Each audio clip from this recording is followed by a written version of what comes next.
SDRs and BDRs, are you trying to decide your next career move? For some SDRs, making cold calls and crushing quota isn't their calling, and that's okay. In this episode of Life After SDR, we're talking to Coley Catalano, who realized after first being excited about the SDR function, it just wasn't for her. She'll be telling us about how she navigated out of sales dev waters and into people ops. Coley, thank you so much for being here. I'm really excited to have you on the show. So the first thing that I think is really interesting about your situation is that you didn't love being an SDR, which is totally okay. So I really want to unpack with you how you went about finding a career that you loved while you were being an SDR. So can you kind of tell me about like that situation you were in when you started out as an SDR, you were really liking it for a second, and then you had a moment where you're like, I don't want a number over my head. I'm done. Yeah. Thanks for making it a safe place for me to have not loved that career path. So I would say like it was just really hard for me to enjoy the work that I was being asked to do. And it took me a long time to figure out like, why do I not enjoy this work? Like, is there something wrong with me? Like, did I choose like the wrong pathway? And I think it came to a point where I had to just like sit down and think about what it is that I actually like to do, whether it's like work related or just personal life. And that is when I realized like maybe being an SDR, maybe being a salesperson like really wasn't the right pathway for me. But it took like a lot of courage to even just sit down and like think like, okay, maybe I'm actually not enjoying this work and maybe there's a better job for me out there. So when you're sitting there and you're having a confrontation with yourself and you're walking yourself through, what do I love and how can I make that my job? Like, what were the internal questions you were asking yourself? How were you processing that information? Were you journaling? Were you having conversations? What was that like? Yeah, that's a great question. I definitely was journaling. I was talking to people that knew me really well, so like mentors, close friends, even my bosses I would open up to and share about the struggles I was experiencing in my role. And I think for me to be able to like externally process exactly what I was feeling really helped me decide what it is that I wanted to do and where I could like move forward from where I was feeling stuck.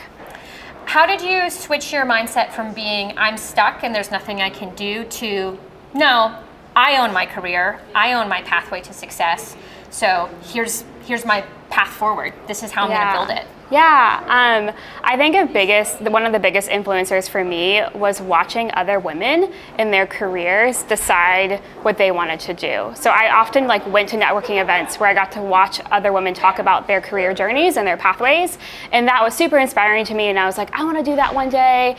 And I think I just like latched onto their words of wisdom of like having courage, being brave. Like it's okay if you make a mistake. It's okay if you're in the wrong space. Like it's not your forever. Like you have options. You have a choice in this. And so I think like seeing other women saying that out loud and being able to like envision myself doing that one day was like my biggest motivator. Yeah. So think about it, write it down, and embrace that you can change what you want to change. That's what I'm taking away. Yeah, exactly. Yeah. So let's kind of segue. Tell us about what you're currently doing and how did you find that? And how did you move from SDR into people operations? Yeah. Like, what is people operations? I love it. People operations is like a really hard thing to define because it encompasses a lot of different work, but the easiest way for me to describe it is the fun side of HR. And so when I sat down and like thought about what I really like to do, I realized that it involved being with people and helping people and being a motivator and an encourager. And so I realized that people operation made the most sense for that type of work. And so the way I got into it was actually, I ended up just like looking for office manager jobs that were entry level that I could easily get into. And so I was able to secure an office manager job at a small startup, did that work for a bit, and then I found my current job, which is officially people operations, which encompasses a lot of different things, which I can get into, but it's a lot. But it's really fun work, it's really engaging. There's a lot of projects involved with it. So it took just me like kind of backtracking, but I don't feel like I'm far behind at all. Like I feel like I'm exactly where I'm supposed to be. So it's a lateral move then from SDR to... Yeah. So how did you like navigate that conversation when you sat down, you're talking to a hiring manager, they say, oh, well, you have a sales background. And you say, well, let me explain how that applies to this role. Totally. I was actually super nervous about addressing that in interviews. And the way that I did it was just being honest and saying, yeah, I didn't like the work I was doing, but I know now that I want to explore this pathway. Can you give me a chance? That's how I said it. And they were willing to give me a chance. And I was like, great, let's do it. Do you think that you could have done that in your role as an SDR, that if you had been braver, if you could have navigated that within the company you were working in? Yeah, I think that is definitely a place where I have a regret in, is where I actually wish I would have explored internally instead of looking externally for my next move.